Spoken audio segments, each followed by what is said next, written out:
Bienvenue à toutes et à tous dans Spécial Tribune du Savoir. Merci de votre fidélité sans cesse renouvelée à la télévision, deuxième qui s'honore chaque jour de vous accueillir. La philosophie sera au menu de notre rendez-vous et de notre entretien de ce matin avec Monsieur Pascal Komladi Koudoufion, que vous voyez là. Il est professeur de philosophie à la retraite, affectueusement appelé par les membres de la Société togolaise de philosophie, le doyen à qui je souhaite une cordiale bienvenue.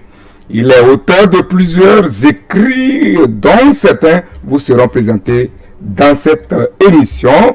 Le thème qui nous rassemble s'intitule « La science au cœur de la réflexion philosophique vue sous l'angle épistémologique ».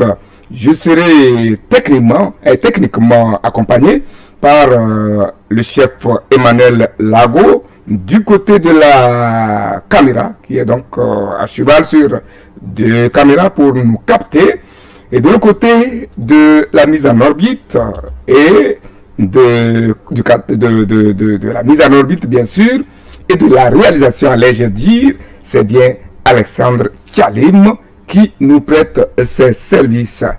Alors bonjour doyen Koudoufion et bienvenue sur ce plateau de la télévision deuxième. Merci monsieur Tanandé. Bonjour à toi aussi. J'ai le plaisir de passer encore sur ce plateau ce matin pour qu'on informe le public togolais concerné sur ce que c'est que la philosophie scientifique, notamment l'épistémologie.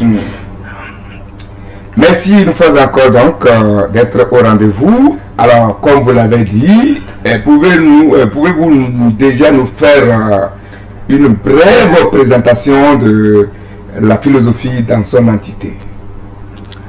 La philosophie, bon, c'est une science qui apprend à l'homme à réfléchir sur les problèmes de l'existence, les problèmes de l'homme même, les problèmes de la science, les problèmes du développement scientifique et technologique, les problèmes éthiques, les problèmes politiques.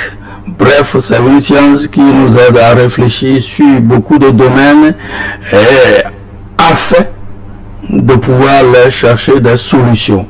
On ne va pas seulement réfléchir sur les problèmes et rester les bras croisés. Il faut trouver des solutions à ces problèmes. Voilà ce que c'est que la philosophie en général. Et elle comporte de grandes parties dans lesquelles nous allons rentrer en détail, sur lesquels nous allons rentrer en détail maintenant. Oui, avant de rentrer en détail dans ces grandes parties, disons que la philosophie a longtemps été l'objet de mythes qui l'ont entouré. Est-ce qu'au XXIe siècle, en ce jour, quel est le regard que les hommes, le commun des mortels, portent sur la philosophie, selon vous? Bon, comme vous venez de le dire, la philosophie, beaucoup même des intellectuels au Togo ne comprennent pas exactement ce que c'est que la philosophie. Ils ont une mentalité stéréotypée de la philosophie. Quand on parle de la philosophie, ils ne savent pas exactement ce que c'est que cette discipline-là. La philosophie, bon, est une discipline qui englobe des parties, des branches. C'est comme le droit. Quand vous faites le droit, il y a des parties, des branches spécialisées du droit. Le droit des affaires, le droit international, carrière administrative, judiciaire, etc., etc. La philosophie a aussi des branches spécialisées, comme la philosophie politique et du droit, la philosophie scientifique ou l'épistémologie, et l'éthique L'éthique aussi est une branche de la philosophie qui se développe aujourd'hui et qui va dans plusieurs domaines. Il y a l'éthique environnementale, il y a l'éthique médicale, il y a l'éthique militaire, il y a la bioéthique, etc., etc., etc.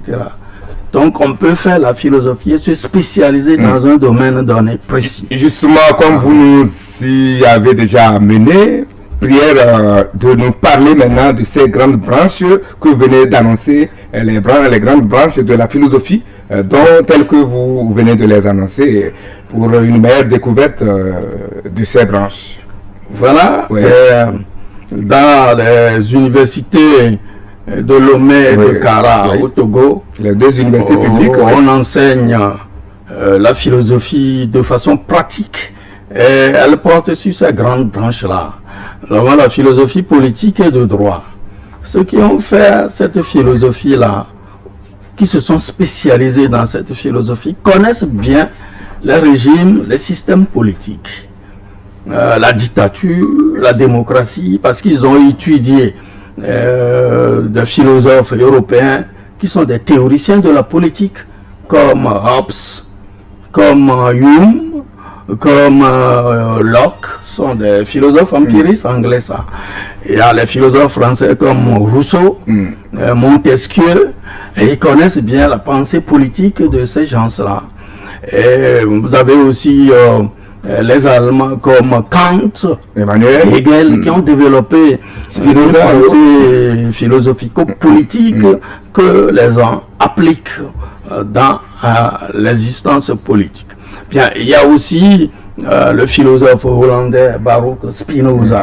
Lui aussi, il a développé une pensée philosophico-scientifique en faveur de la démocratie que nous étudions une fois que nous faisons la philosophie dans un département à Lomé ou à Kara.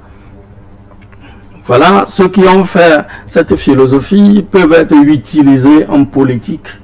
Nous avons par exemple nos professeurs d'université, Robert Doucet, vous avez Nico Brum, qui ont fait la philosophie politique, mais qui font du bon boulot, ou qui ont fait du bon boulot dans le gouvernement actuel. Et les gens ne savent pas qu'ils ont fait de la philosophie. Et quand vous dites que M. Doucet, par exemple, a fait la philosophie, mais au ministère des Affaires étrangères ou de la coopération, les gens s'étonnent. Ils se demandent comment un philosophe aux affaires étrangères. C'est parce qu'il a fait la spécialité qui lui permet d'être à ce poste et de donner des rendements efficaces pour la cité ou pour la nation togolaise. Voilà. Bon, quant à l'éthique, l'autre branche de la philosophie très prisée aujourd'hui, on l'enseigne aussi dans ces départements. Il y a l'éthique, c'est la science qui définit ou énonce les principes selon lesquels l'homme doit agir, doit bien agir, que ce soit dans le domaine militaire, que ce soit dans le domaine de la santé, que ce soit vis-à-vis de l'environnement. Donc celui qui a fait l'éthique environnementale, par exemple, il est utile pour la nation. On peut l'utiliser dans le ministère qui s'occupe de l'environnement. Par exemple, lorsque nous allons dans le milieu où on exploite les phosphates, c'est avec la technologie d'exploitation phosphatière qu'on endommage la nature. Lorsque un philosophe spécialiste va là-bas, il va proposer des principes selon lesquels, après avoir exploité la nature, on peut la remettre à la disposition de la culture. C'est-à-dire rendre la nature à la culture. Il a des principes qu'il va énoncer, qu'on applique pour avoir les résultats escomptés. Mais on préfère prendre quelqu'un qui a fait l'écologie. Quelqu'un qui a fait l'écologie, en tant que scientifique, ne connaît pas les principes éthiques selon lesquels il faut protéger l'environnement. Il faut prendre précaution vis-à-vis de l'environnement. Il faut le philosophe éthicien de l'environnement. Bon, quant à l'autre branche très prisée de la philosophie, aussi enseignée dans les départements de nos universités, c'est la philosophie scientifique ou l'épistémologie. Cette branche de la philosophie permet à celui qui l'étudie de pouvoir faire l'analyse, une analyse, et pas seulement une analyse bête, mais critique des sciences. Il veut voir comment les sciences sont nées, comment les sciences évoluent, comment les sciences se développent, quels sont les résultats, les aboutissements techniques de la science qui débouchent sur la technologie. Voilà ce que l'on peut faire lorsqu'on fait l'épistémologie ou la philosophie scientifique. Et lorsque nous parlons de l'épistémologie est encore vaste. Il y a l'épistémologie des sciences de l'homme ou de la société. Il y a l'épistémologie des sciences expérimentales, des sciences mystiques d'abord. On peut faire l'épistémologie de la science de la géomancie divinatoire par le phare. On va savoir si cette science-là, est-ce que c'est une science objective ou bien précise comme la physique. On peut faire ce travail, un épistémologue peut faire ce travail. On peut étudier la science de la sorcellerie pour voir si la sorcellerie est une science qui donne des résultats concrets qu'on peut exploiter pour faire quelque chose. Voilà. Et il y a aussi, comme vous venez de le dire, l'épistémologie des mathématiques. On peut se spécialiser en épistémologie des mathématiques compte tenu de sa potentialité intellectuelle. Et il y a aussi enfin l'épistémologie des sciences expérimentales ou de la nature. Et quand nous parlons des sciences expérimentales ou de la nature, vous avez parmi ces sciences-là la biologie. Vous avez la chimie et vous avez la physique. Et la physique, c'est une science qui a permis aux Européens de découvrir, d'énoncer des vérités scientifiques. Et ces vérités scientifiques sont appliquées pour entraîner la technologie. Donc, lorsque vous faites l'épistémologie de la physique, vous devez faire le tour d'horizon de tout ça. Voir comment la physique est née, comment elle évolue, quelles sont les applications techniques qu'elle a générées. Voilà ce que peut faire l'épistémologue aussi, celui-là qui est formé au département de philosophie. Et quand il est formé au département de philosophie, il parle de la physique, les gens peuvent s'étonner. Ils vont s'étonner pour un rien.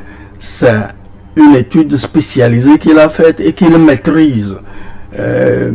Celui qui a fait l'épistémologie de la physique, par exemple, peut mieux parler de la physique que le physicien lui-même. Le physicien a une connaissance scientifique de la physique, alors que l'épistémologue a une connaissance philosophico-scientifique de la physique. Et le physicien étudie la physique dans son essence scientifique. L'épistémologue étudie la physique dans sa quintessence scientifique. Donc, le travail fait par l'épistémologue sur la physique est supérieur à celui que fait le physicien lui-même sur la physique. Voilà. Un peu quelques branches de la philosophie. Et vous avez parlé de la philosophie politique, vous avez parlé de l'éthique dans sa diversité, il y a éthique environnementale, éthique médicale, etc., etc.